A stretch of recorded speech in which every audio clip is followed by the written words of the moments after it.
एक छोटा सा गांव था, वहां पर एक आदमी पहाड़ पर पत्थर तोड़ने का काम करता था। उसको अपनी जिंदगी से कोई गिला शिकवा नहीं था। पूरा दिन वो काम करता, मेहनत करता, दिन के एंड में जो थोड़ा बहुत पैसा मिलता वो जा करके अपने परिवार के साथ में थोड़ा सा टाइम स्पेंड करता और चैन से सो जाता। तो एक दिन रोज की तरह वो अपना काम खत्म करके अपने घर की तरफ जा रहा था, तो रास्ते में चलते चलते उसके मन में ख्याल आया कि ये भी कोई जिंदगी है कि सुबह से शाम तक मैं पत्थर तोड़ने का काम करता हूं और एंड में मेरे को थोड़े से पैसे मिलते हैं, जिसमें मुश्किल से मेरा और मेरे परिवार का गुजारा हो पाता है। काश कुछ ऐसा हो जाए कि कहीं से मुझे कोई ऐसी शक्ति मिल जाए कि जो भी मैं चाहता हूं वो सच हो जाए। वो अपने घर पर गया, उसने खाना खाया, लेकिन उसका ध्यान खाने की तरफ नहीं था। उसके दिमाग में यही ख्याल चल रहा था। उसके बाद में वो यही सोचते सोचते सो गया। फिर नींद आने के कुछ देर बाद उसको एक सपना आया। सपने में उसने देखा कि रोज की तरह वो अपना काम खत्म करके अपने घर लौट रहा था। रास्ते में उसने एक बहुत ही बड़ा घर देखा और उसके मन में आया कि काश ये घर मेरा होता और मैं इसका मालिक होता। और उसके ये सोचते ही वो उस घर का मालिक बन गया। उसको यकीन ही नहीं हो रहा था कि जो उसने सोचा वो बन चुका है। लेकिन उसकी खुशी ज्यादा देर नहीं टिक पाई, क्योंकि उसको एकदम से एक शोर सुनाई दिया। उसने अपने घर के बाहर देखा कि एक बहुत बड़ी रैली निकल रही है, जिसमें बीचों बीच एक पॉलिटिशियन है जो ऐसे ऐसे हाथ हिला रहा है। और वहां पर जितने भी लोग खड़े थे सब उसके नाम के नारे लगा रहे थे, उसके आगे हाथ जोड़ करके खड़े थे, सब उसको देखने के लिए तड़प रहे थे। तब उसको यह एहसास हुआ कि मैं कितना छोटा हूं उसके आगे। और फिर उसके अंदर से एक ख्याल उठा कि काश मैं ये पॉलिटिशियन होता और मेरे पास भी इतनी ही पावर होती जितनी कि इसके पास में है। बस उसका इतना सा सोचने की देर थी, वो पॉलिटिशियन बन गया। उसकी खुशी का ठिकाना नहीं था, क्योंकि उसके आसपास में हजारों लोगों की भीड़ थी और सब उसको देखने के लिए तरस रहे थे, तड़प रहे थे।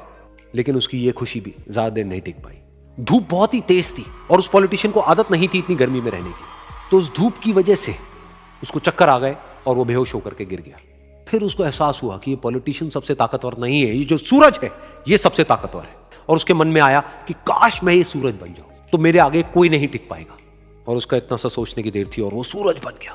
और वो खुशी से पागल हो गया, क्योंकि पूरी दुनिया को वो ही रोशन कर रहा था और पूरी दुनिया में ऐसा कोई नहीं था जो कि उसकी रोशनी को रोक सके। लेकिन उसकी ये खुशी भी ज्यादा देर टिक नहीं पाई, क्योंकि कुछ ही देर बाद आसमान में कुछ काले बादल आए जिन्होंने कि उस सूरज की रोशनी को रोक दिया। फिर उसको यह एहसास हुआ कि इस दुनिया में ऐसा भी कोई है जिसमें दम है उसकी रोशनी को रोकने का। और उसके मन में एक ख्याल उठा कि काश मैं वो बादल बन जाऊं। और वो बादल बन गया और आसमान में उड़ने लगा। उसको ऐसा लगा कि मैं आसमान में उड़ रहा हूं और अब मैं जहां चाहे वहां जा सकता हूं। लेकिन कुछ देर बाद वहां पर एक बहुत तेज हवा का झोंका आया जो कि उन बादलों को उड़ा करके ले गया।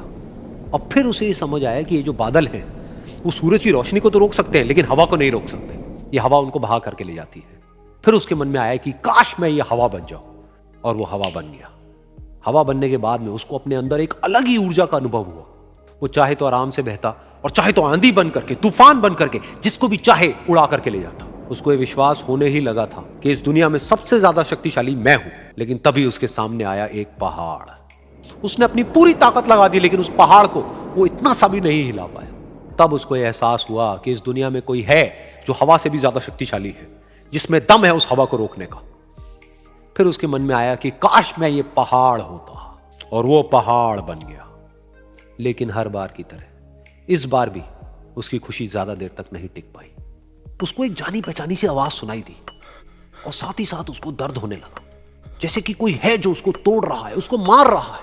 तो दर्द से वो चीखने लगा और उसके मन में आया कि काश मैं वो बन जाऊं क्योंकि इस पहाड़ को तोड़ने का दम रखता है। लेकिन इस बार उसकी ये ख्वाहिश पूरी नहीं हुई। वो रोने लगा, चीखने लगा, चिल्लाने लगा। उसने अपनी पूरी जान लगा दी, लेकिन इस बार वो नहीं बन पाया। उसका दर्द बढ़ता ही चला जा रहा था और दर्द की वजह से एकदम से उसकी नींद खुली और सामने शीशा था। उसने शीशे में देखा और उसको समझ आया कि सपने में मैं वो क्यों नहीं बन पा रहा था जो मैं बनना चाहता था, क्योंकि असलियत में मैं वो ही हूं।